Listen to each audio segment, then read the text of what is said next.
बिस्मिल्लाहिर्रहमानिर्रहीम। अस्सलामु अलैकुम वरहमतुल्लाहि वबरकातुहू। Welcome back to my YouTube channel इस्लाम की दुनिया। उम्मीद करती हूँ आप सब खैरियत से होंगे। अल्लाह ताला से दुआ है कि अल्लाह ताला आप सबको अपने हिफ्ज़ो ईमान में रखे, आमीन सुम्मा आमीन। जी नाज़रीन, तो मेरी आज की वीडियो रमज़ानुल मुबारक का चाँद देखकर पढ़ी जाने वाली सूरतों के बारे में है।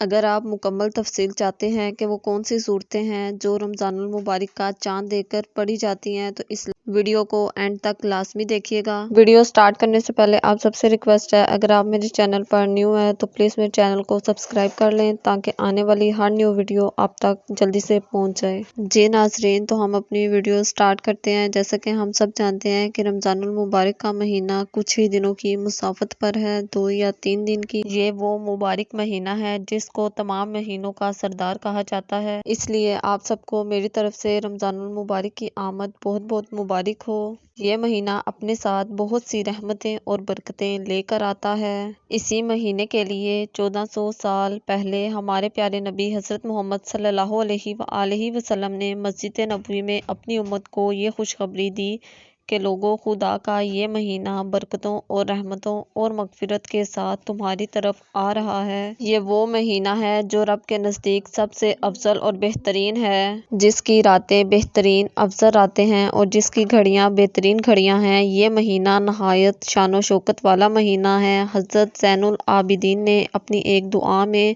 माह रमज़ान को इस्लाम का महीना करार दिया। जी नाज़रीन, तो ये वीडियो रमज़ान के चाँद के मुतलिक है कि जब आप रमज़ानुल मुबारक का चाँद देखें तो ये 3 सूरतें लाजमी पढ़ें। इनके पढ़ने से अल्लाह ताला आपके घर में रहमत और बरकत नाजिल फरमाएगा इंशाअल्लाह। जी नाज़रीन, तो पहली सूरत सूरह मुल्क है। जो भी शख्स रमज़ानुल मुबारक का चाँद देखकर सूरह मुल्क पढ़ेगा वो 30 दिन तक हर किस्म की सख्तियों से इंशाअल्लाह अज़्ज़ा वजल दूर रहेगा, महफूज रहेगा। और इस सूरत की 30 आयतें हैं जो कि रमज़ानुल मुबारक के 30 दिनों के लिए काफ़ी हैं। इसके बाद दूसरी सूरत अल-फतह। जो भी शख्स रमज़ानुल मुबारक का चाँद देखकर 3 बार सूरतुल फतह पढ़ेगा इंशाअल्लाह अज़्ज़ा वजल सारा साल उसके घर में रिज़्क़ की फरावानी चलती रहेगी। और तीसरी सूरतुल कदर है। जो भी शख्स रमज़ानुल मुबारक का चाँद देखकर मगरिब की नमाज के बाद 21 मरतबा अगर ये सूरत पढ़ेगा तो उसके रिज़्क़ में ऐसी बरकत होगी जैसे पानी ऊंचाई से ढलान की तरफ बहता है। सुभान अल्लाह, माशाअल्लाह। जी नाज़रीन, तो जब भी आप रमज़ानुल मुबारक का चाँद देखें तो ये तीनों सूरतें लाजमी पढ़िएगा। इसकी बरकत और रहमत हमारे घर में, हम सब के घरों में नाजिल होगी इंशाअल्लाह।